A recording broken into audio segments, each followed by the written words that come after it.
তখন বই খুলে বসি। অনেকদিন পর বইটা খুলছি, ধুলো পুরো পড়ে গেল রে। সামনে আবার পরীক্ষা, কি হবে রে, একটু খুলে পড়ি, পাস তো করে যাবো। একটুখানি পড়লি। এই তো diabetes mellitus is a chronic disease characterised by fasting. আচ্ছা, যদি মানে একটা গার্লফ্রেন্ড আমি করি কত ভালো হতো বলতো। আমার একটা গার্লফ্রেন্ড থাকতো, কি ভালো হতো না। ভালো হতো কি রে গেলা, বন্ধুগুলো তো দেখছি সালা নাকে তড়ি পড়ি ঘোরাচ্ছে কুত্তার মতো। না আমার গার্লফ্রেন্ড করলে হবে না, গার্লফ্রেন্ড করলে হবে না।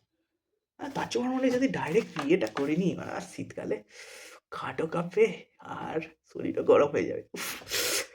না মারা, বিয়ে করলে তো আরো বাঁচবো না। ওরা ডিভোর্স দেওয়ার সময় তো এখন যা দেখছি গেলা, আবার মাসিক খরচা দিতে হবে। মারা 15,000 টাকা ইনকাম করলে 50,000 টাকা করে মাসিক খরচ। এ বাবারে, দরকার নেই ভাই, দরকার নেই, বিয়ে করবো নি গেলা। মানে কি হবে তাহলে, আমরা দেশটা আমরা উচ্ছন্নে চলে গেল গেলা। মেয়েগুলো মানে লুটে ফুটে খাচ্ছে গেলা, বয়ফ্রেন্ড গুলোও খাচ্ছে লুটে ফুটে, মেয়েগুলোও খাচ্ছে মানে সেই রকম।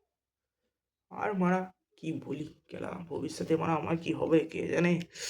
গেলা কেমন বউ জুটবে, মারা জ্বালিয়া খেয়ে নেবে। তোর মারা পড়ি গেলা, ওর থেকে ভালো আবার মারা সামনে পরীক্ষা, বাদ দে মারা।